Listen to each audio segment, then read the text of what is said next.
ഇല്ലാതാക്കിക്കൊണ്ടിരിക്കുന്ന ഈ കാലഘട്ടത്തിൽ, അടിസ്ഥാന വർഗങ്ങളെ പാർശ്വവൽക്കരിച്ചുകൊണ്ടിരിക്കുന്ന ഈ കാലഘട്ടത്തിൽ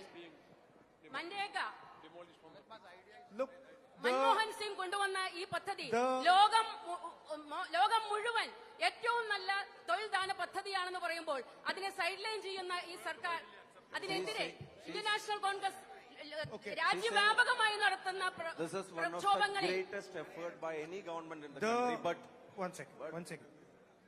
Manrega was designed by the UPA to provide a minimum wage to the poorest people in our country. It transformed the lives of millions of people. And that program is being destroyed. ഈ പദ്ധതി UPA government നടപ്പിലാക്കിയത് ഏറ്റവും സാധാരണക്കാരെ തൊഴിലുറപ്പ് പദ്ധതി നടപ്പിലാക്കുമ്പോൾ ഏറ്റവും സാധാരണക്കാരുടെ ജീവിതത്തിൽ ഉണ്ടാക്കാൻ പോകുന്ന വിപ്ലവകരമായ മാറ്റങ്ങൾക്ക് വേണ്ടിയാണ് UPA ഗവൺമെന്റ് നടപ്പിലാക്കിയത്. അതുകൊണ്ട് തന്നെയാണ് മഹാത്മജിയുടെ പേര് അത്തരമൊരു പദ്ധതിക്ക് കോൺഗ്രസ് ഗവൺമെന്റ് ഇട്ടത്.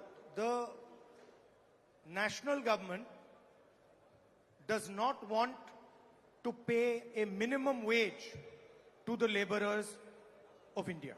പക്ഷെ രാജ്യം ഭരിക്കുന്ന ഇപ്പോഴത്തെ ഗവൺമെന്റിന് ഈ പാവപ്പെട്ട തൊഴിലാളികൾക്ക് അവർക്കൊരു മിനിമം വേതനം കൊടുക്കണമെന്ന ആഗ്രഹം പോലും അവരുടെ ഉള്ളിലില്ല. That is why they are attacking Manrega. അതുകൊണ്ട് തന്നെയാണ് ഈ പദ്ധതിയെ, മഹാത്മജിയുടെ പേരിലുള്ള തൊഴിലുറപ്പ് പദ്ധതിയെ അവര് കടന്നാക്രമിക്കുന്നതും തകർക്കാൻ നോക്കുന്നതും.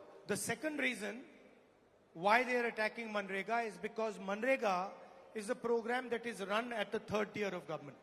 അതുപോലെ മറ്റൊരു പ്രധാനപ്പെട്ട കാര്യം, ത്രിതല പഞ്ചായത്ത് സംവിധാനത്തിന്റെ ഏറ്റവും വലിയ അടിത്തറയായ പഞ്ചായത്ത് വഴിയാണ് ഈ ഒരു പദ്ധതി ഈ രാജ്യത്ത് ഉടനീളം നടപ്പിലാക്കിക്കൊണ്ടിരിക്കുന്നത്. And they do not want to give financial power and decision making power to the third tier of government.